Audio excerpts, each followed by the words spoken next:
मंडळी, सस्नेह, जय ज्योती, जय भीम, जय शाहू, जय जिजाऊ. दुपारी मी असं म्हटलं होतं की भटक्या विमुक्तांच्या अध्यासन केंद्र काय संकल्पना आहे नेमकी, आणि खूप लोकांना ही कॉन्सेप्ट क्लिअर झाली नव्हती. तर त्यामुळे या विषयावर एकदा मांडणं, विस्ताराने काही माहिती येणं फार गरजेचं होतं. आणि म्हणून आपल्या सगळ्यांशी संवाद साधत ही अभ्यास केंद्र म्हणजे नेमकं काय असतं, किंवा विद्यापीठात एखादा विभाग कसा सुरू होतो, याच्यावरती आपल्याशी चर्चा करावी असं मला वाटलं.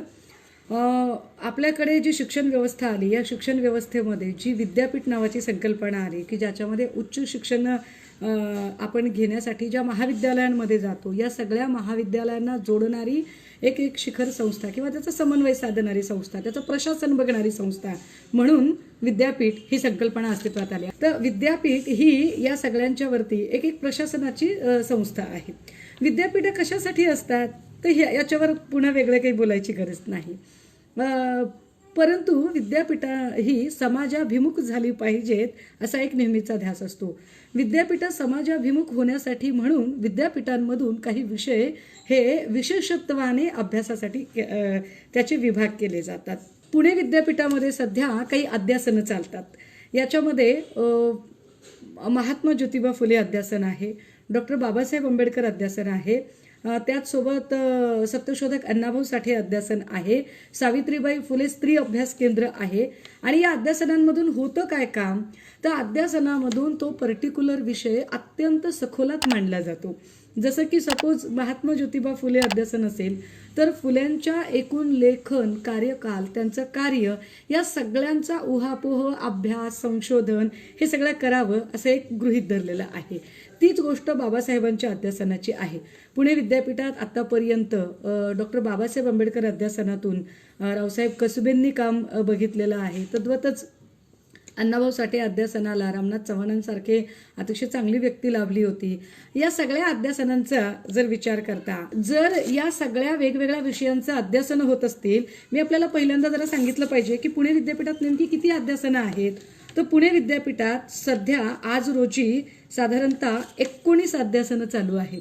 या 19 अध्यासनांमध्ये मी जर आपल्याला नावं माहिती करून देते, कारण काय होतं माहिती आहे का, आपण सतत म्हणत राहतो कायदा आमच्या बापाने लिहिलेला आहे, बाबासाहेबांनी आमच्या.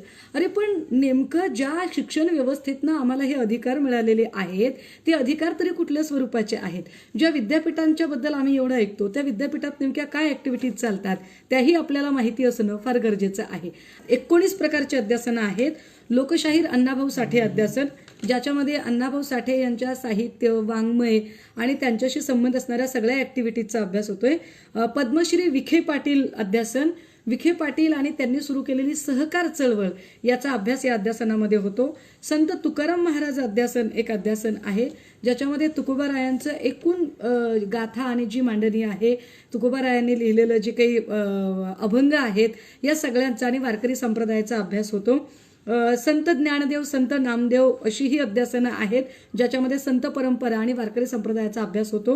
तद्वतच महात्मा फुले अध्यासन आहे, ज्याच्यामध्ये फुले सत्यशोधक समाज, गुलामगिरी, शेतकऱ्यांचा असूड, जे काही लेखन आणि त्यांची चळवळ आहे, या सगळ्यांचा अभ्यास होतो. यासोबतच स्वातंत्र्यवीर सावरकर अध्यासन आहे.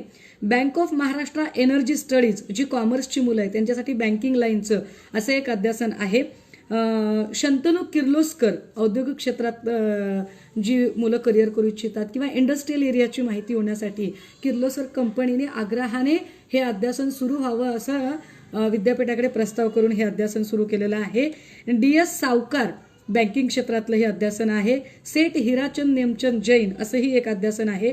डॉक्टर बाबासाहेब आंबेडकर अध्यासन आहे. Marshal of the air force Arjan Singh DFC अध्यासन, छत्रपती शिवाजी महाराज अध्यासन, इस्रोचं अध्यासन आणि CSI RIPR आणि रामकुमार राठी पतंजली योग अध्यासन आहे. यातली फुले, साठे ही जी अध्यासनं आहेत किंवा आंबेडकर अध्यासन, ही अध्यासनं ही समाजाभिमुख ज्या महापुरुषांनी चळवळी चालवल्या त्यांच्या विचारांना सांगणारी अध्यासनं आहेत. तर ज्या अध्यासनांचा मी उल्लेख केला, किर्लोस्कर अध्यासन किंवा सेठ हिराचंद नेमचंद जैन अध्यासन किंवा सावकार अध्यासन, भीमसेन जोशी अध्यासन, ही जी अध्यासनं आहेत, ही अध्यासनं त्या त्या संस्थांनी त्यांचा विचार पुढे न्यावा किंवा तो माहिती व्हावा म्हणून ती अध्यासन उभी केली होती. आता या सगळ्यांमध्ये मी सातत्यानं अशी मांडणी करत होते, म्हणजे अगदी 2 वर्षांपूर्वी मी जपानला गेली, त्याही वेळेला ह्युमन राईट्सवरती बोलताना मी असं म्हटलं होतं की सगळ्या विषयांची अध्यासनं सगळ्या विद्यापीठांमधून चालतात, मात्र भटक्या विमुक्तांचा अभ्यास करणारं अध्यासन अद्यापही अस्तित्वात आलेलं नाही.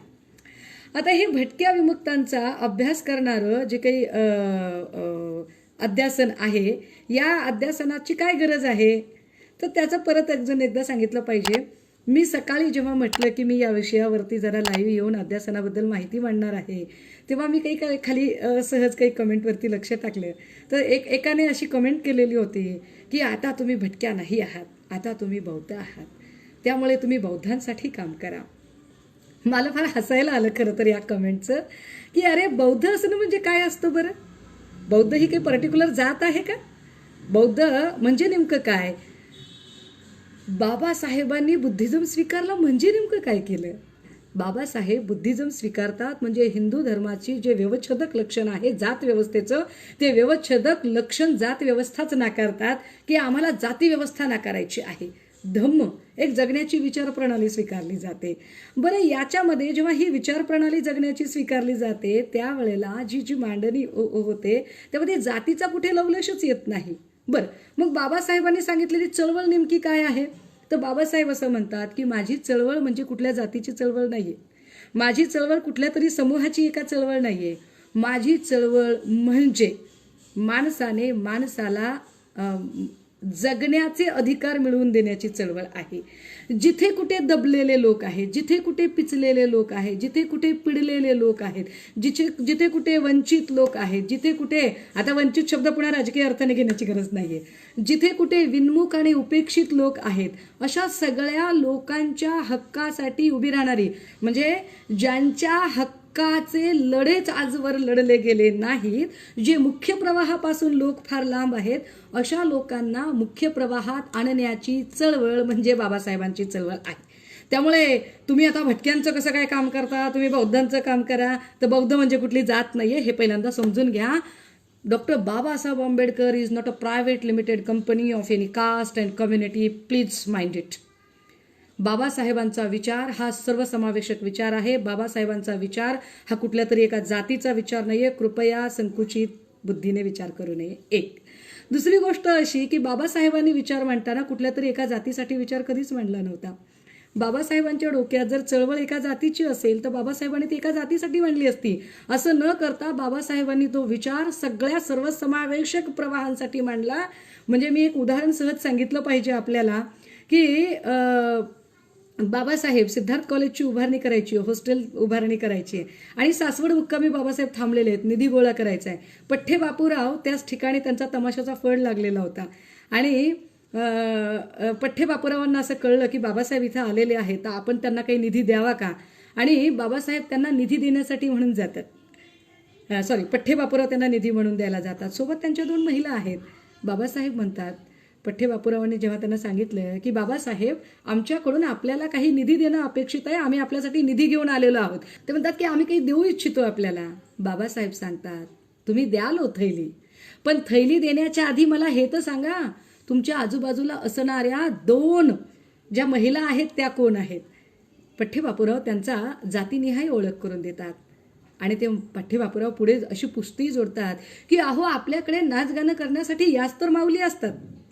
बाबासाहेब म्हणतात बापूराव माझी चळवळ माझ्या या आया बहिणींना यात सगळ्यातनं बाहेर काढणारी चळवळ आहे. माझ्याच आया बहिणींनी अशा पद्धतीने कमावलेला पैसा तुम्ही मला देऊन मला अजून तुम्ही जास्त अपराधीपणाची भावना देऊ नका. मला यांना यातनं बाहेर काढायचंय, आत ढकलायचं नाही. माझी चळवळ त्यांच्यासाठी आहे. त्यामुळे जी माणसं हा प्रश्न निर्माण करतात ना की तुम्ही यांच्यासाठी काय, तुम्ही त्यांच्यासाठी काय, हे जे आहे त्यांनी जरा या सगळ्या गोष्टींचा अभ्यास करावा की बाबासाहेबांची चळवळ ही एका जात समूहासाठी नाही, तर बाबासाहेबांची चळवळ ही सगळ्या समस्त पिचलेल्या पीडित शोषित समाजासाठीची चळवळ आहे. आणि त्या पीडित शोषित समाजासाठी काही करणं, बाबासाहेब असं म्हणतात, जे लोक ज्या जात समूहात जन्माला आले त्या समूहातून जिथे जन्माला आले त्यांच्या प्रती काही करण्याची तयारी ठेवतात ते लोक धन्यतेस पात्र असतात.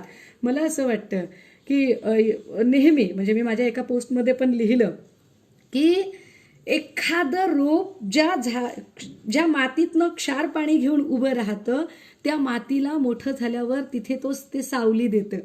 त्या मातीची ते पाऊस पडला तर झीज होऊ देत नाही, उन्हात त्याची झीज होऊ देत नाही. आपल्या मुलांनी त्याची माती घट्ट घट्ट धरून ठेवतं, त्या मातीचं वहन होऊ देत नाही. न चालता बोलता येणाऱ्या झाडाला त्या मातीप्रती जर इतकी इमानदारी, इतका ऋणानुबंध असेल तर जिवंत हाडामासाच्या माणसांना किती असला पाहिजे.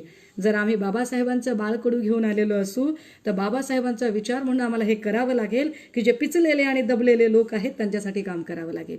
दुसरी एक महत्त्वाची गोष्ट की होतं काय माहिती आहे का, आपण ही सगळी मांडणी करताना मला ज्या पिचलेल्या आणि दबलेल्या लोकांचा विषय मी मांडते तो का मांडते त्याचं कारण पण आहे. पहा, भटक्या विमुक्तातल्या खूप साऱ्या जाती आहेत. या जातींमध्ये काही साधर्म्य आहे. घिसाडी आहेत, पारधी आहेत, कैकाडी आहेत, टकारी आहेत, माकडवाले, जगवाले, अस्वलवाले, कडकलक्ष्मी, कंजारभाट, चित्रकथी, कैकाडी, पारधी, डोंबारी, कोलाटी, गोंधळी, भराडी, आराधी, नंदीवाले, मसनजोगी, कितीतरी जाती आहेत. या सगळ्या जातींचा जर विचार केला ना, या सगळ्या जातींमध्ये साधर्म्य असं आहे की या सगळ्या जाती या देवाच्या नावावर कधी काळी मागून खाणाऱ्या जाती. आता यांचं थोडंसं नागरीकरण होऊ पाहते, पण जागतिकीकरणाच्या फटक्यामध्ये या सगळ्या जाती या पुन्हा एकदा यांची होरपळ होतीये. तुम्ही म्हणाल ते कसं, तर ते जरा समजावून सांगितलं पाहिजे. मंडळी, होतं काय बघा की कैकाडी हा टोपल्या विणायचा, दुरड्या विणायचा आणि गावगाड्यात तो फोक आणायचा, टोपल्या दुरड्या विणायचा, गावगाड्यात विकायचा आणि त्या मोबदल्यात गावगाड्यातनं त्याला वस्तू रूपात, पैसे रूपात थोडंफार काही मिळायचं. जागतिकीकरणाच्या काळामध्ये आता इथे त्या टोपल्या कोणी विकत घेत नाही, कारण फायबरचा काळ आला. आता फायबरचे झाडू आले, फायबरचे सूप आले, फायबरच्या टोपल्या आल्या. म्हणजे या कैकाड्याचं, या बुरुड्याचं गावातलं काम गेलं आणि शहरात जाऊन काम करायचं म्हटलं तर शहरीकरणाच्या स्पर्धेमध्ये तो बिचारा मागे पडतो. तीच गत पाथरवटांची आहे, तीच गत वडारांची आहे. एकेकाळी गावगाड्यामध्ये दगडाचे पाटे वरवंटे विकणारी ही जमात, दगडाच्या मूर्त्या विकणारी जमात, कधी काळी रस्त्याच्या कडेला पडलेली दगड त्याची खडी 2 mm ची तर 2च mm ची खडी, 1.5 mm ची तर 1.5 mm ची खडी, अशी खडी फोडणारा तो समाज.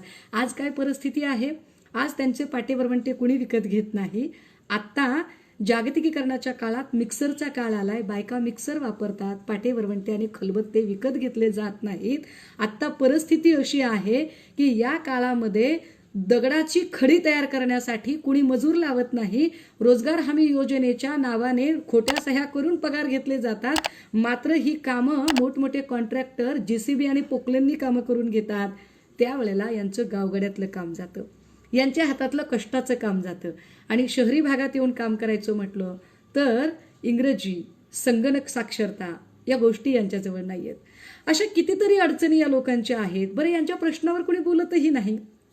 अजून एक या लोकांची अडचण आहे. अडचण काय आहे यांची, ही मुख्य प्रवाहातल्या लोकांना कळली पाहिजे. आता यांची अजून एक अडचण काय आहे की ही सगळी माणसं जी मागायला जातात ती साधारणतः उन्हाळ्यात आणि हिवाळ्यात बाहेर मागायला जातात. आणि उन्हाळ्यात आणि हिवाळ्यात मागायला गेलेली नेमके शासनाचे जे योजनांचे सर्वे असतात हे सर्वे उन्हाळ्यात आणि हिवाळ्यातच होतात. मग शासन गाव पातळीला येतं, सगळ्यांचे सर्वे करायला लागतं. सर्वेच्या वेळेला ही माणसं बिचारी शहरात मागायला गेलेली, त्यामुळे यांचं नाव शासन दरबारच्या यादीत येत नाही. ही माणसं पावसाळ्याच्या तोंडावर घरात येतात आणि जेव्हा ही पावसाळ्याच्या तोंडावर घरात येतात त्यावेळेला जेव्हा शासनाच्या योजनांचं वितरण चालू असतं आणि वितरण व्यवस्थेच्या खिडकीजवळ हे जातात त्यावेळेला वितरण व्यवस्थेतला अधिकारी त्यांना विचारतो, यादीत नाव आहे का? सर्वेच्या वेळेला कुठे गेला होता? दुष्टचक्रात अडकतात बिचारी. कारण सर्वेसाठी घरी थांबायचं तर पोटाला काय आग घालायची, आणि जर तिकडे गेलं तर त्या सवलतीच्या, त्या सगळ्या योजनांच्या त्या यादीपासून त्यांना विनमुख व्हावं लागतं. मग अशा काळात या लोकांचं करायचं काय? ही दुष्टचक्रात अडकलेली माणसं, यांचा अभ्यास कोण करणार? वर्षानुवर्ष काही योजना आहेत, त्या योजनांचं पुनर्मूल्यांकनच होत नाही. आपल्यापैकी किती जणांना माहिती आहे की भटक्या विमुक्तांमध्ये नुसती जात पंचायत एवढा एकच शब्द आपल्याला माहिती आहे, पण जात पंचायतीला धरून सुद्धा अजून अनेक गोष्टी आणि अनेक समस्या आहेत. या समस्यांमध्ये एक महत्त्वाची समस्या अशीही आहे की यांच्यामध्ये दफनविधी होतो, दहनविधीपेक्षा दफन केलं जातं, पुरलं जातं. पण परिस्थिती अशी आहे या लोकांची की जन्मभर भटकंती करणारी माणसं मृत्यूपर्यंत सुद्धा यांना भटकंती करावी लागते. यांच्यात जर एखाद्याचा मृत्यू झाला तर त्याच्या शेजारी बसून दुःख व्यक्त करण्यापेक्षा त्याला पुरायला जागा कुठे मिळेल ते शोधत फिरावं लागतं.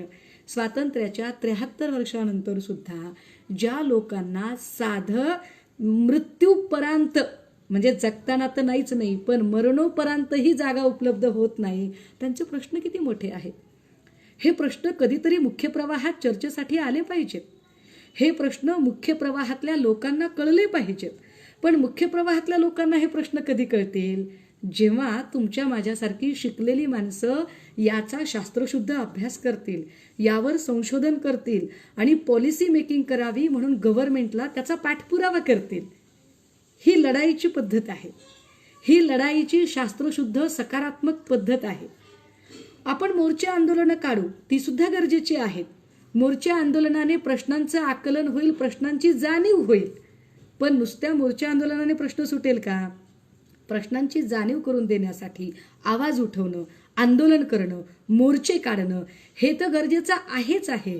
पण एकदा प्रश्नांची जाणीव झाली की तो प्रश्न सोडवण्यासाठी त्याला एका चौकटीत बाबासाहेबांनी जे आम्हाला संविधानिक अधिकार दिले त्या संविधानिक लढाईत सुद्धा त्या चौकटीत बसवणं फार गरजेचं आहे.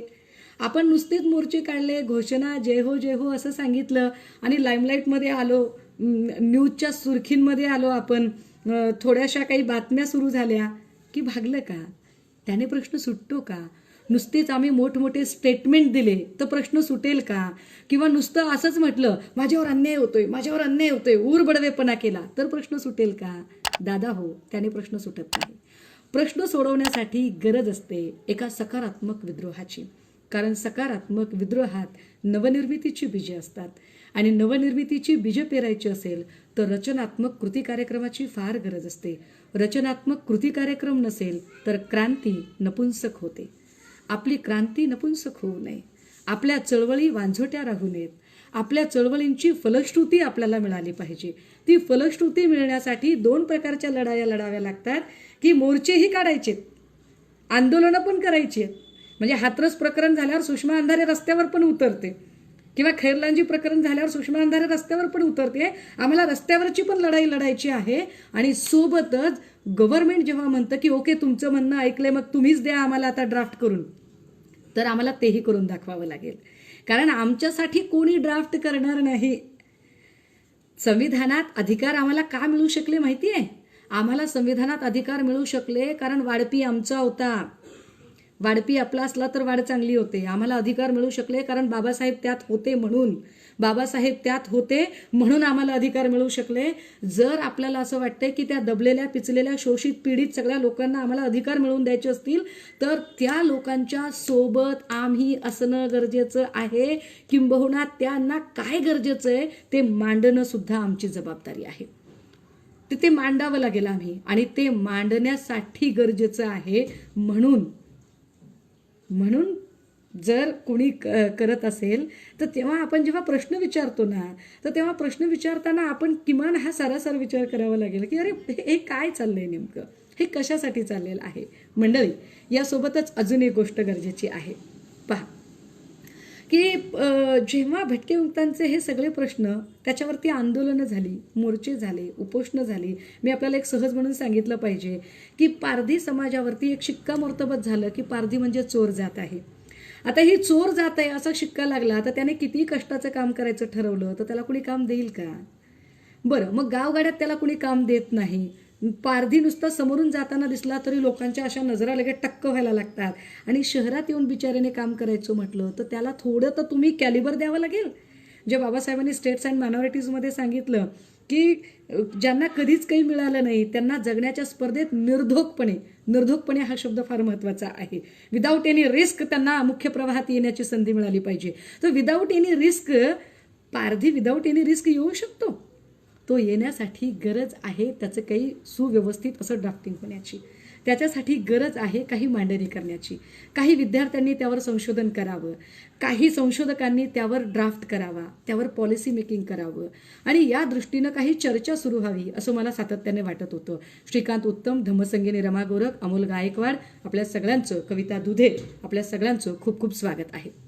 आता जेव्हा ह्या सगळ्या गोष्टी आपण मांडत असतो तर त्यावेळेला मला माझ्या परीनं काही मुद्दे महत्त्वाचे वाटले. म्हणजे बघा, तुम्हाला लक्षात येते का, रोहित वेमुल्ला हत्येच्या नंतर भारतभरामध्ये एक मोठा बवाल उठला, खूप चर्चा झाली, खूप मोर्चे निघाले, खूप आंदोलनं झाली, सातत्यानं त्यावरती बोललं गेलं. अनेकांनी त्याचे डीपी ठेवले, प्रोफाईल पिक ठेवले. पायल तडवी गेली, त्यानंतरही खूप चर्चा झाली. तुम्हाला कुणाला माहिती आहे का किरण जाधव गेलेला? तुम्ही कधी माहिती घेतलीत किरण जाधवचं काय झालं?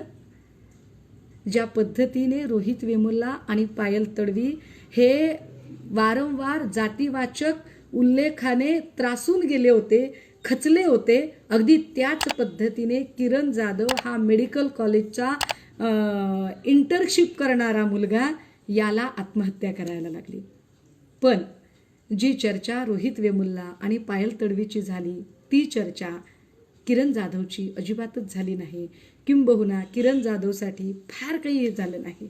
त्यासाठी जेव्हा मी सोलापूरमध्ये उपोषणाला बसले होते किंवा तिथल्या वैद्यकीय अधीक्षक म्हणजे बरीचशी नाही का 2000च्या नंतर जन्म झालेली पोरं, सुषमाताई तुम्ही कधी या प्रश्नावर बोलाल का? त्या बिचाराला तो अभ्यासत नसतो की अरे त्याच्यासाठी मोर्चे, आंदोलन, उपोषण करण्यासाठी बसलोच होतो रे दादा, पण ते तुझ्या गावापर्यंत पोहोचलंच नाही, तुला ते कधी कळलंच नाही.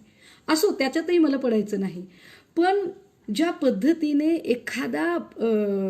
एखादी किरण जाधवची केस होते किंवा मला स्वतःला म्हणजे माझ्यासारखी एखादी मुलगी शिकते आणि पुढे यायला लागते आणि मी काही मांडणी करते आणि तेव्हा wow nice speech, wow it's very informative, it's very informative, you are very studied person, wow what is study, what's your name? Sir मी Sushma. No I am asking your sir name. Sir मी Andhare. Oh Andhare, it means you are related from that particular community. डोक्यातनंच जात नाही त्यांच्या. आडनावावरनं जात शोधणारी माणसं आणि आडनावावरनं IQ ठरवणारी माणसं, सुषमा अंधारेसारखं एखादी कणखर मुलगी यातनं तावून सुलाखून पुढे निघते. पण किती मुलींना हे जमेल बरे? मग गरज असेल अशा सगळ्या मुलींना एका प्रोटेक्टिव्ह कव्हरची, त्यांच्यासाठी एक चांगला रस्ता तयार करून देण्याची, जेणेकरून मला खूप असे लोक भेटले. नामदेव ढगेजी स्वागत आहे. यासोबतच आता असे खूप सारे लोक भेटले की जे लोक मला अगदी खूप सारे आमचे भंतेजी पण की ताई तुमचं अंधारे आडनाव बदला बरं. अंधारे आडनाव तुम्हाला चांगलंच दिसत नाही हो, तुमचं आडनाव उजेडे ठेवा, तुमचं आडनाव प्रकाशे ठेवा. काही जण म्हटले परळीकर ठेवा, काही जण म्हटले बोधी ठेवा, काय नाही ते सुचवलं. दादा हो, मी तरीही माझं आडनाव काही बदलतच नाहीये. जफार कुरेशीजी स्वागत आहे. माझं आडनाव न बदलण्यामागे एक महत्त्वाचं कारण होतं. ते कारण या निमित्ताने शेअर केलं पाहिजे. अंधारे आडनावाच्या मुलीसुद्धा शिकू शकतात. अंधारे आडनावाच्या मुलींकडे सुद्धा मेंदू असतो. गरज आहे फक्त एका संधीची. मला बाबासाहेबांच्या चळवळीने काही अधिकार दिले. मला बाबासाहेबांच्या चळवळीमुळे माझी लढाई कळली. पण अशी लढाई जी अनेकांनी लढण्याची गरज आहे. ज्या लोकांना हे प्रश्नच कळत नाहीयेत त्या मुख्य प्रवाहातल्या लोकांपर्यंत हे प्रश्न पोहोचवणं गरजेचं आहे. ही पॉलिसी मेकिंगमध्ये या गोष्टी आल्या पाहिजेत. आम्ही इथे नुसता आरडाओरडा करून आणि फेसबुकवर लिहून नाही भागत. ते तिथपर्यंत गेलं पाहिजे. पॉलिसी लेवलला त्या संबंधाने जर मला एखादा कायदा करून घ्यायचा असेल तर कायद्याचा आधार म्हणून त्यांच्याकडे काही डॉक्युमेंट असलं पाहिजे. त्याची सुरुवात म्हणून कुणीतरी मांडणी करणं गरजेचं आहे. आणि म्हणून मला असं वाटलं की मी ज्या समूहातून आले त्या समूहाचे प्रश्न बाबासाहेबांचा विचार घेऊन, बाबासाहेबांनी सांगितलेली हक्कांच्या लढाईची शिदोरी सोबत घेऊन मी त्या प्रश्नांची सोडवणूक करण्यासाठी, तडीस नेण्यासाठी प्रयत्न केले पाहिजे. आणि वारंवार त्याच्यावर प्रयत्न करत होते. आणि तो प्रयत्न करताना मला आनंद आहे की सत्तेच्या परिघाच्या बाहेर राहून जो प्रश्न सुटत नव्हता तो प्रश्न मला सोडवायला मदत होतीये. मी हा विषय जेव्हा त्यांच्यासमोर मांडला की सर हे करणं गरजेचं आहे आणि त्यांनी सांगितलं की हां नाही याच्यावरती आपण विचार केला पाहिजे. अध्यासन केंद्र करावं की अभ्यास केंद्र करावं हा एक महत्त्वाचा विषय होता. काय फरक पडेल बरं अध्यासन केंद्र किंवा अभ्यास केंद्र करून? याने फरक असा पडेल, मी काही पॉलिसी डॉक्युमेंट्स त्याच्यासाठी तयार केले होते की काय आम्हाला नेमकं काय करायचं आहे त्याच्यामुळे आणि त्यावरून काय काय गरजेचं आहे. मी हे जरा आपल्याशी शेअर केलं पाहिजे. आणि ते शेअर करताना माधव भरवरेजी, एकच साहेब बाळासाहेब हे तुम्ही नक्की म्हणत राहा, त्याला आमचा विरोध असण्याचं काहीच कारण नाही. पण लाईव्ह कोणत्या विषयाचं चाललंय याचं तरी भान राहू द्या, कारण आपल्या अशा बालिश बुद्धीमुळे आपण विनाकारणच काहीतरी कोत्या बुद्धीचं प्रदर्शन करत राहतो. आम्हाला बाळासाहेबांबद्दल आदरच आहे, पण तो कुठे दाखवावा, कुठल्या ठिकाणी कमेंट करावी याचं तरी भान ठेवा. कारण आपल्या चुकीच्या कमेंटमुळे, आपल्या चुकीच्या लिहिण्या बोलण्यामुळे आपण निष्कारण एका मोठ्या माणसाला जाणीवपूर्वक काहीतरी त्याची उंची खुजी करण्याचा प्रयत्न करतो, याचं भान असू द्या जरा. असो मंडळी, बाबा हे अध्यासन उभं राहण्याच्यासाठी मी जेव्हा माननीय पवार साहेबांच्या समोर हा प्रस्ताव ठेवला आणि त्यांनी 1 मिनिटात सांगितलं की हा जर उच्च शिक्षण मंत्रालयाशी संबंधित विषय आहे तर मी उदयजींना बोलेन. आणि माननीय उच्च शिक्षण मंत्री उदयजी सामंत यांच्याशी चर्चा केल्यानंतर त्यांनी सांगितलं की ओके, हा विषय आपण घेऊ शकतो. परंतु मुद्दा हा होता की याचं अध्यासन करावं की याचं अभ्यास केंद्र करावं. त्यात अजून एक गोष्ट मी आपल्याला, जय जिजाऊ दादा, तिरुपती जाधव, सुप्रसाद दीक्षित, स्वागत आहे आपल्या सगळ्यांचं. आता या सगळ्यांच्या मध्ये एक महत्त्वाचा विषय जो मला माहिती नव्हता की अध्यासन जर उभं करायचं असेल तर विद्यापीठाकडे किमान 2 कोटी रुपये ठेवले जातात आधी, आणि त्याचं जे काही व्याज वगैरे येतं त्यावर बाकी सगळे मेंटेनन्स केले जातात. मी काल कुणाशी तरी बोलताना हे शेअर पण केलं, मला ही माहिती नवीन होती. विखे पाटील किंवा किर्लोस्कर या नावाने जी पुणे विद्यापीठात अध्यासनं चालतात त्यासाठी विखे पाटलांची संस्था किंवा किर्लोस्करांची संस्था हे पैसे तिथे ठेवतात. आता माझा प्रश्न असा आहे की विखे पाटील असतील किंवा किर्लोस्कर असतील, हे त्यांच्या नावाचं ब्रँडिंग करण्यासाठी विद्यापीठात ते अध्यासनं चालवतात. मला ब्रँडिंग करायचं नाहीये, मला भटक्या विमुक्तांचे प्रश्न चव्हाट्यावर आणायचे. माझा विषय हा ब्रँडिंगचा विषय नाहीये, माझा विषय हा समाजाभिमुख काही गोष्टी मुख्य प्रवाहात आणण्यासाठीच आहे. सो मी पैसे ठेवायचे नाहीत विद्यापीठामध्ये, तो माझा अधिकार आहे, माझ्या समूहाचा, त्या समस्त दबलेल्या पिचलेल्या लोकांचा अधिकार आहे, आणि त्यासाठी गव्हर्नमेंटने पैसे खर्च केले पाहिजेत, हा माझा तो स्टँड आहे. आणि जर गव्हर्नमेंटने ते पैसे खर्च केले पाहिजेत तर त्याच्यासाठी म्हणून जेव्हा मी हा प्रस्ताव मांडला त्यावेळेला मला खूप आनंद आहे की मी अनेक वर्ष याच्यासाठी प्रयत्न करत होते, पण मी परिघाच्या बाहेरून प्रयत्न करत होते. माननीय मंत्री महोदयांनी, माननीय मुख्यमंत्र्यांनी आणि सरकार पक्षातल्या सगळ्या लोकांनी ही गोष्ट ऐकली आणि हो, जर हे सोशल कॉज असेल तर यासाठी गव्हर्नमेंट बजेट देईल हा विषय मार्गी लागला. आता अध्यासन केंद्राच्या ऐवजी ते विभागच असावा यावर मात्र शिक्कामोर्तब झालं. का असावं? त्याला कारण आहे. का ते गरजेचं आहे? तर अध्यासनांची परिस्थिती अशी आहे की अध्यासनात एकच माणूस असतो आणि एक शिपाई असतो. तो किती काम करेल त्याच्यामध्ये, त्यातनं काही फार होणार नाही. अभ्यास केंद्र किंवा विभाग केला तर काय फरक पडेल? विभाग जर केला तर त्याचा एक अभ्यासक्रम सेट केला जाईल. विभाग जर केला तर त्याच्यामध्ये एक विभाग प्रमुख येतील, त्याच्यामध्ये असिस्टंट प्रोफेसर येतील, त्याच्यामध्ये रिसर्चर येतील, त्याच्यामध्ये रिसर्च करणारे फेलोज येतील, त्यांची फेलोशिप दिली जाईल. म्हणजे भटकेमुक्तांच्या प्रश्नांवरती जर कोणाला जर संशोधन करायचं असेल तर त्याच्यासाठी बजेट आणि त्याच्यासाठी एक वेगळी फेलोशिप देऊ शकतील.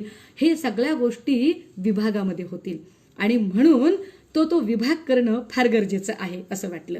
आणि यावरती जेव्हा एक चांगली फ्रुटफुल चर्चा झाली, त्या चर्चेच्या नंतर आज एक चर्चा झाली, ती माननीय कुलगुरू डॉक्टर नितीन करमाळकर आणि उच्च शिक्षण विभागाचे संचालक डॉक्टर धनराज माने यांच्या समवेत आज माझी चर्चा झाली. आणि त्यांनीही म्हटलं की ताई, आपण अध्यासन केलं तर कधी खंडित पडलं तर काय करायचं, त्यापेक्षा आपण परमनंट हा विभाग केला पाहिजे आणि परमनंट अभ्यासक्रम याच्यासाठी झाला पाहिजे. आणि यासाठी म्हणून आपण परमनंटली विभागच उभा करण्याच्या दृष्टिकोनातनं प्रयत्न केले पाहिजे. आता याच्यात काय काय असावं तर आम्हाला तिची गरज का वाटते, तर गरजेसाठी म्हणून मी एक आपल्याला मुद्दा सांगितला पाहिजे. हे पॉवर पॉईंट प्रेझेंटेशन मी जाणीवपूर्वक आज लाईव्हमध्ये आणलंय. मी कधीही कागद घेऊन बोलत नाही, पण आज बोलायची मला गरज पडते. त्याचं कारण असं आहे की जे माननीय मंत्री महोदयांच्या बैठकीत मी मांडलं किंवा जे माननीय कुलगुरूंच्या समोर मी मांडते, पुणे विद्यापीठाच्याच कुलगुरूंसमोर का मांडलं त्याचं कारण अजून एकदा सांगितलं पाहिजे. सगळ्याच विद्यापीठांमध्ये हा विभाग सुरू व्हावा अशी आमची अपेक्षा आहे, पण किमान सुरुवातीला प्रायोगिक तत्वावर पायलट प्रोजेक्ट म्हणून तरी किमान आपण हा भाग पुणे विद्यापीठात सुरू करावा अशी एक अपेक्षा होती. आणि म्हणून मग तो का झाला पाहिजे, तर त्याची गरज व्यक्त करताना आमचं असं म्हणणं आहे की भटकेमुक्तांच्या सामाजिक सांस्कृतिक जीवनमानावर म्हणावा तितका अजूनही प्रकाश पडलेला नाही. आपल्यापैकी किती जणांना भटकेमुक्तांच्या सांस्कृतिक जीवन माहिती आहे? जात पंचायती सोडून पुढचं कलावंत म्हटलं की काही लोकांचे तर अँटीने एवढेच लागतात की कलावंत म्हटलं की त्यांना फक्त तमासगीरच आठवतात.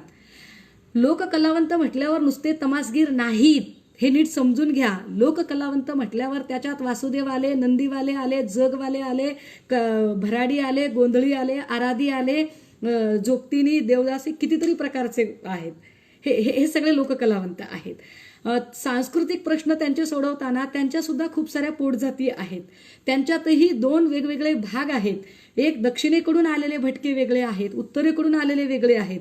जे उत्तर भारतातनं आले त्यांची भाषा हिंदी मिश्रित सापडते.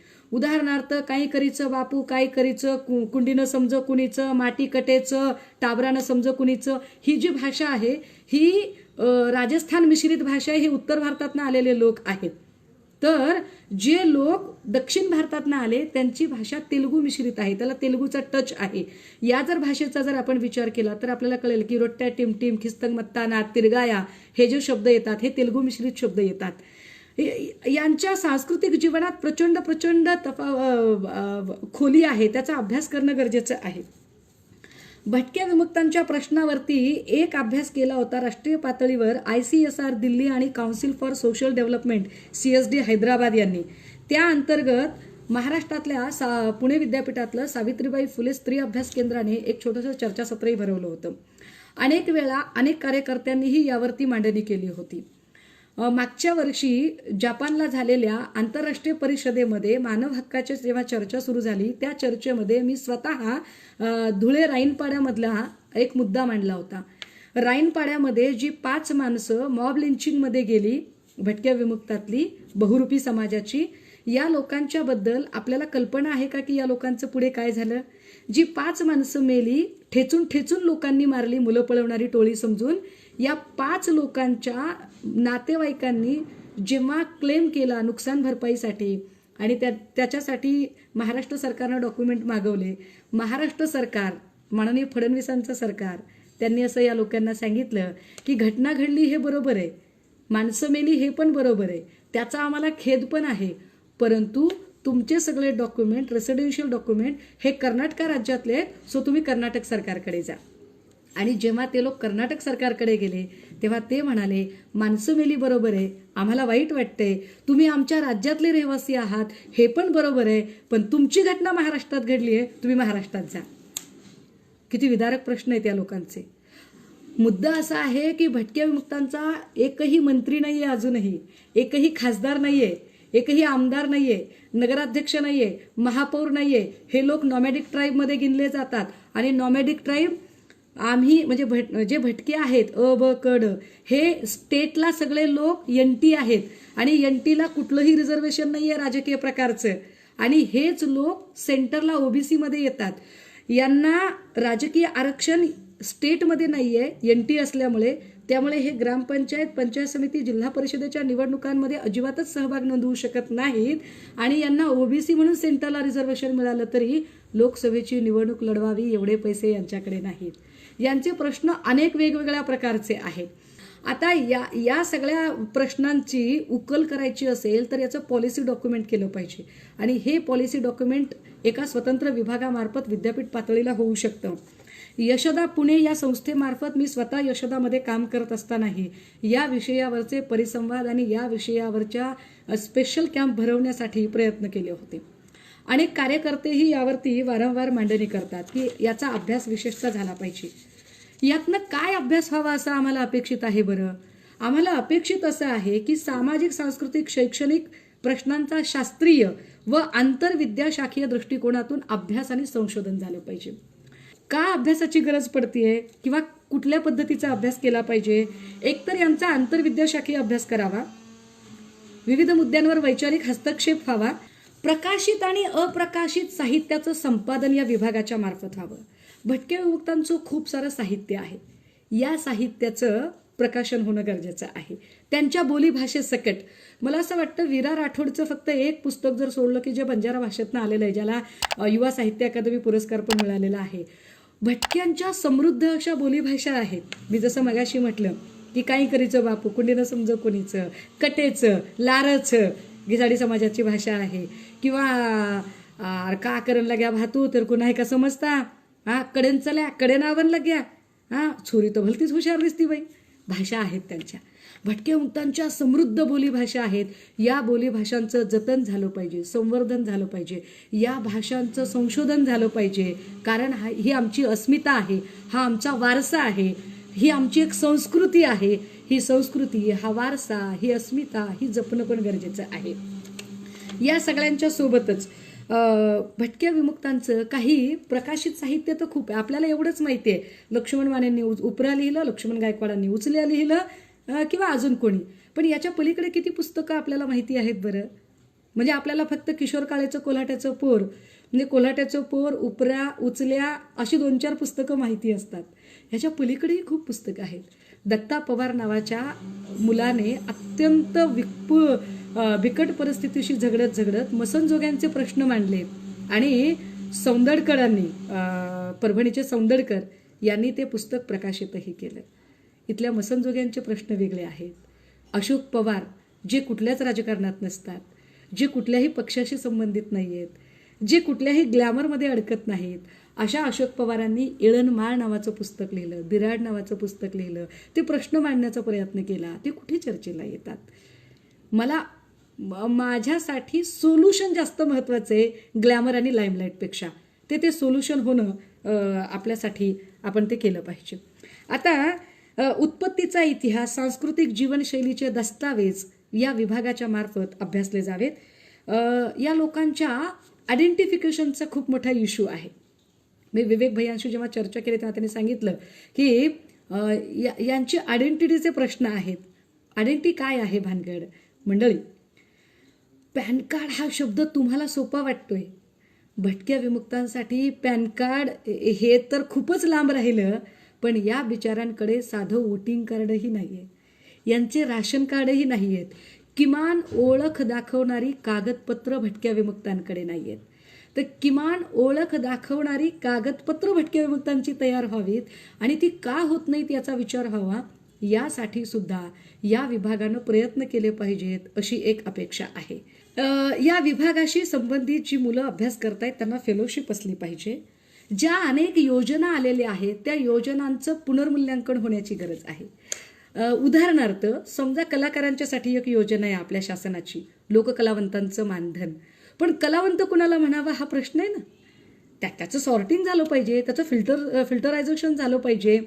ते फिल्टरायझेशन करण्याची पण गरज आहे की कलावंत कनातीच्या आतले, कनातीच्या बाहेरचे काही हौशी कलावंत असतात. मग ते या कॅटेगरीमध्ये घ्यायचे का आपण, की स्टिग्मटाईज कलावंत घ्यायचे? स्टिग्मटाईज कलावंत म्हणजे काय समजलं पाहिजे? सामाजिकदृष्ट्या ज्यांचा बहिष्कृत असा दर्जा आहे. आय रिपीट वन्स अगेन, सामाजिकदृष्ट्या ज्यांचा बहिष्कृत असा दर्जा आहे आणि जे ही कला उदरनिर्वाहाचे साधन म्हणून जगतात, अशा लोकांचे प्रश्न वेगळे आहेत. म्हणजे ते जुन्या काळातले जे फडके खांडेकर जो वाद चालायचा की नाही, कलेसाठी जीवन की जीवनासाठी कला, हा फालतूवाद आम्हाला सुचत नाही. कारण अजून आमचे 2 वेळच्या जेवणाचे प्रश्नच सुटलेले नाहीत. ते आमच्यासाठी जास्त गरजेचे आहेत. आणि म्हणून या सगळ्या योजना, मग बालगंधर्वमध्ये जे शो होतात, स्टेज शो, त्यातला कलावंत आपण याच्यामध्ये गृहीत धरायचा की जो रस्त्यावर आपली कला सादर करतोय तो कलावंत या योजनाचा लाभार्थी धरायचा. कलावंत नेमका कुठला कलावंत महत्त्वाचा असला पाहिजे यावरही विचार झाला पाहिजे. सो रिसर्च फोकसमध्ये हा विषय आला पाहिजे. स्थानिक राजकारणातील सहभागाचा अभ्यास झाला पाहिजे. भटक्या मुक्तांचा स्थानिक राजकारणात किती सहभाग आहे बरं, त्याचा अभ्यास होणं फार गरजेचं आहे. फार बोटावर मोजण्या इतकी माणसं स्थानिक राजकारणात सहभागी दिसतात. उदाहरणादाखल जर बघितलं की भटक्या विमुक्तामध्ये जर ब, क, ड आणि डी नोटिफाईड असे जर प्रवर्ग असतील तर आपण पाहिलेलं आहे की क प्रवर्गातला जो धनगर समाज आहे तो राजकारणात बऱ्याच अंशी प्रबळ दिसतो. ठीक आहे. आणि जो ड प्रवर्गात आलेला आहे वंजारी समाज हाही राजकारणात प्रबळ दिसतो. क आणि ड प्रवर्गातले लोक राजकारणात खूप प्रबळ आहेत असं आपल्याला जाणवतं. पण जे ब प्रवर्गातले लोक आहेत, विशेष क प्रवर्गात एकच जात आहे, क प्रवर्गात एकटी धनगर जात आहे आणि त्यांना राजकारणात बऱ्यापैकी जागा दिल्या जातात. उदाहरणार्थ त्यांचे खासदार दिसतात आपल्याकडे, खूप आपण बघितलेले आहेत तसे. त्यांचे आमदारही दिसतात. मग आनंदराव देवकते असतील, शेंडगे असतील, बडकुते असतील, आता झालेले भिंगे असतील, त्यांचे मंत्रीही दिसतात. आनंदराव देवकते पालकमंत्री होते लातूर जिल्ह्याला. म्हणजे धनगरांचे आपल्याला विपुल प्रमाणात हेही दिसतात. वंजारी समाजाचाही राजकारणातला सहभाग आपल्याला विपुल प्रमाणात दिसतो. म्हणजे वंजारी समाजाचे आपल्याला खासदार दिसतात. भागवत कराड आता खासदार आहेत. आपल्याला आमदार दिसतात. मग रमेशप्पा कराड असतील, आमच्या प्रीतमताई असतील, पंकजाताई असतील, धनंजय मुंडे असतील, बाळासाहेब सानप असतील, मुरकुटे असतील, दराडे असतील, कितीतरी लोक आहेत, किंवा आमच्या मोनिका राजळे असतील. म्हणजे वंजारी समाजाचा सुद्धा राजकारणातला टक्का पार्लमेंटमध्ये आहे, असेंब्लीमध्ये आहे. महापौरही तुम्हाला, म्हणजे मनमाडचे महापौर धात्रक होते, वंजारी समाजाचे होते. नगराध्यक्षही तुम्हाला दिसतील, जसे की आमच्याकडे वाल्मिक कराड आहेत परळीमध्ये, किंवा तुम्हाला ते पंचायत समितीलाही लोक दिसतील, ग्रामपंचायतीला दिसतील. पण ब प्रवर्गातल्या लोकांचं तसं नाहीये. जर ब प्रवर्गातल्या लोकांचा जर तुम्ही अभ्यास केला तर ब प्रवर्गामध्ये क मध्ये एकच जात धनगर येते, ड मध्ये एकच जात वंजारी येते, पण ब मध्ये 48 जाती आहेत. आणि या 48 जातींची कुचंबना इतके असे ठासून भरलेले आहेत ना, असे गच्च गच्च गच्च भरून ठेवलेले, की यांचे प्रश्न कधी कळतात का बरं आपल्याला. या ब मध्ये असणारे लोक यांच्या आरक्षणाचे लढेही दिसू शकत नाहीत, कारण यांची संख्याच नाहीये. उपयोगिता किंवा उपद्रव्य मूल्य असेल तर राजकारणात त्याची किंमत केली जाते. उपयोगिता आणि उपद्रव्य मूल्य नसणारी ही माणसं आहेत. त्यामुळे यांच्या प्रश्नांवर कोण बोलणार. चित्रकथी, तुम्हाला माहिती आहे चित्रकथी जात कोणती असते. अशा काड्या काड्या ठेवून भविष्य बघतात ही लोक. पोपटवाले, जगवाले, पोपट ठेवून बिचारे भविष्य बघतात. किती कमावतील आयुष्य दिवसभरामध्ये. यांची अवस्था किती बिकट आहे बरं. यांच्या आरक्षणाच्या प्रश्नांवर कोणी बोलतं का. यांच्या आरक्षणाचे मोर्चे निघू शकतात. संख्याच बारीक आहे, कधी मोर्चे काढतील हे लोक. खूप संख्या छोटी आहे. कसे मोर्चे निघतील, कसा दबाव येईल, कसे प्रश्न मांडले जातील. यांनी निवडणूक जरी लढवायची म्हटलं तर यांच्या एका जातीची संख्या जरी काढायची म्हटलं, अख्ख्या महाराष्ट्रातले एकत्र केले ना तरीही एका विधानसभेची संख्या यांची होऊ शकत नाही. मग ज्यांचं संख्याबळ जास्त नाहीये ते लक्षातही ठेवले जात नाहीत. चर्चा कशी करायची याच्यावरती. यांच्या राजकीय सहभागाचा अभ्यास विभागात झाला पाहिजे असं वाटतंय, की यांचं पॉलिटिकल सोशलायझेशन होण्याची गरज आहे. यांचं पॉलिटिकल पार्टिसिपेशन का कमी आहे यावरती संशोधन झालं पाहिजे, अभ्यास झाला पाहिजे. आणि ते कमी आहे त्याची कारणं शोधून त्या कारणांचं निराकरण करण्यासाठी पॉलिसी मेकिंगमध्ये रिमेडीज म्हणून त्याचा शासनाला पाठपुरावा झाला पाहिजे.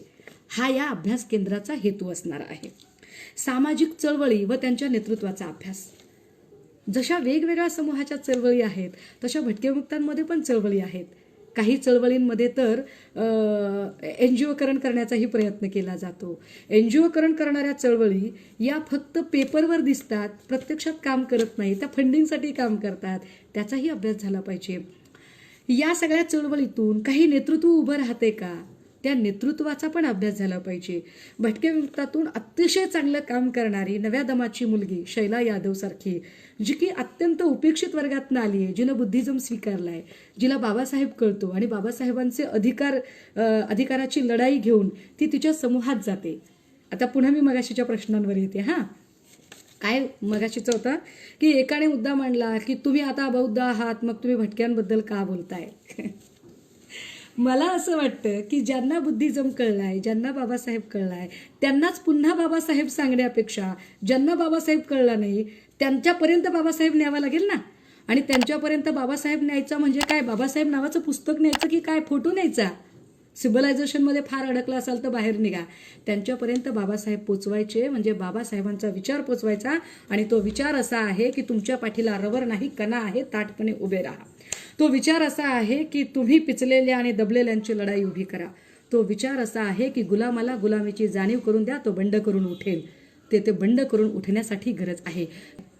या रिसर्च फोकसमध्ये कुठला विषय असावा, तर आम्हाला असं वाटतं की याच्यामध्ये भटक्या विमुक्तांच्या स्त्रियांचे प्रश्न चर्चेला यावेत.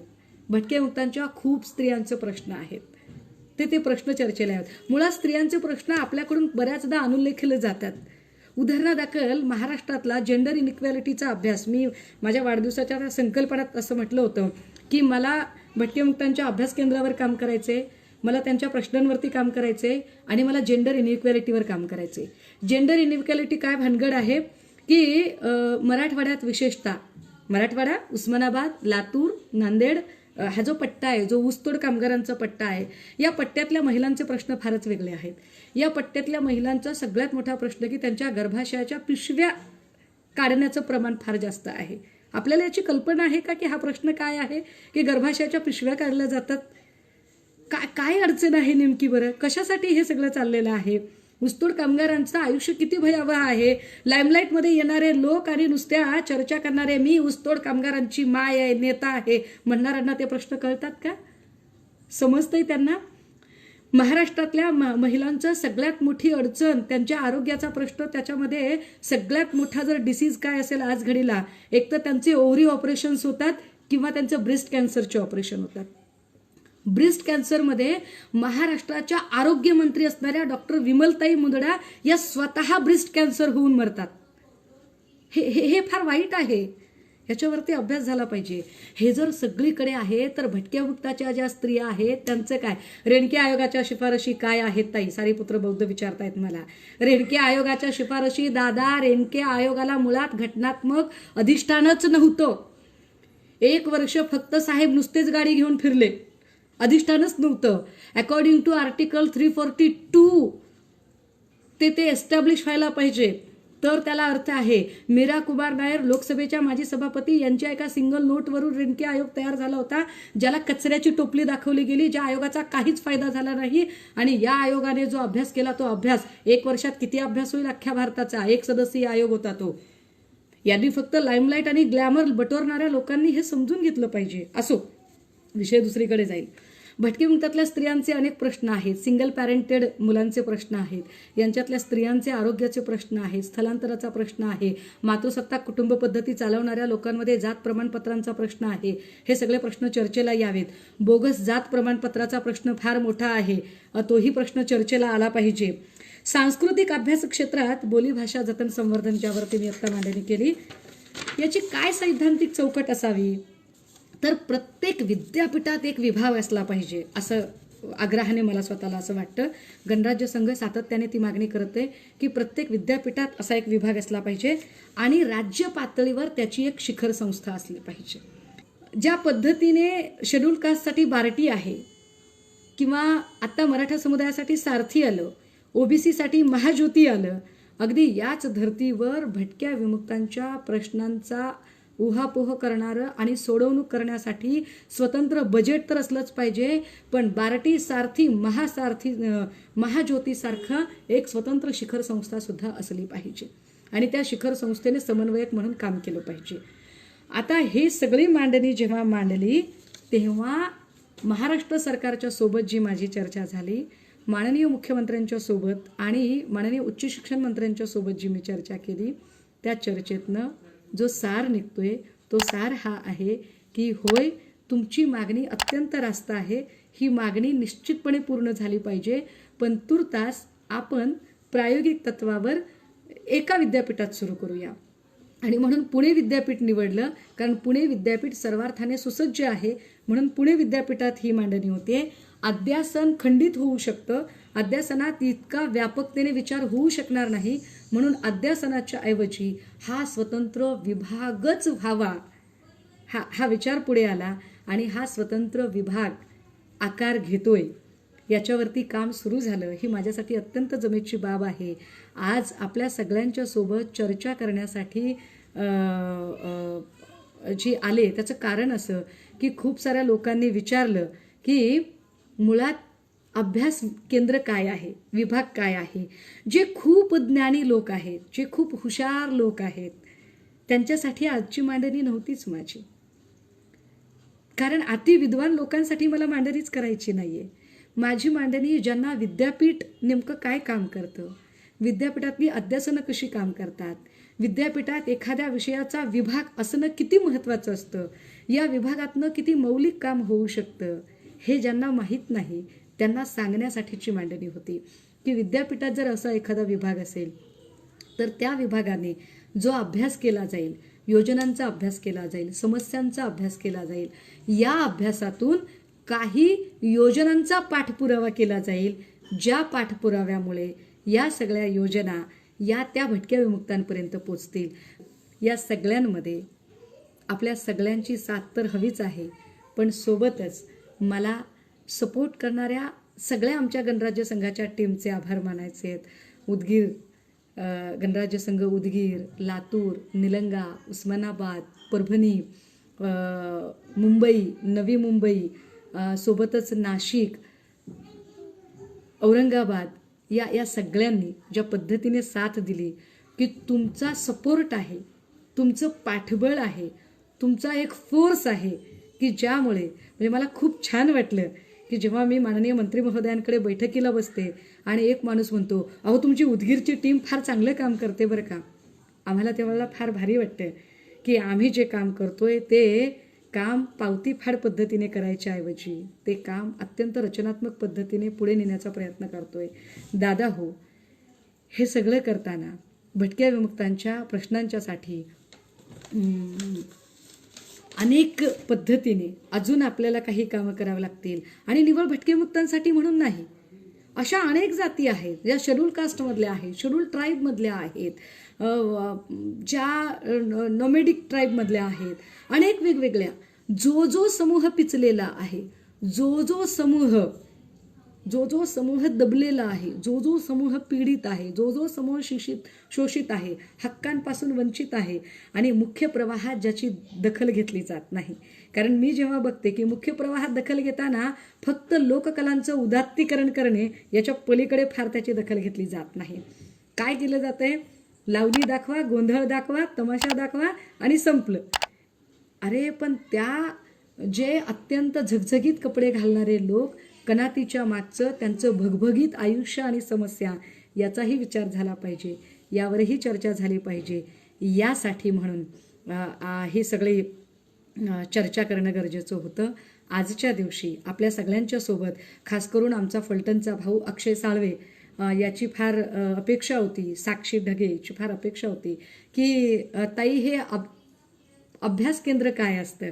आणि मलाही स्वतःला वाटलं की मला आश्चर्य वाटलं की माझ्या लहान भावंडांना जर हे अभ्यास केंद्र काय असतं माहिती नसेल. स्टडीज सेंटर, कारण खूप सारे विद्वान लोक आहेत जे फक्त स्टडीज सेंटर असलं पाहिजे असं असं असं हे सगळं सांगत राहतात, पण त्याचे बारकावे सांगत नाहीत.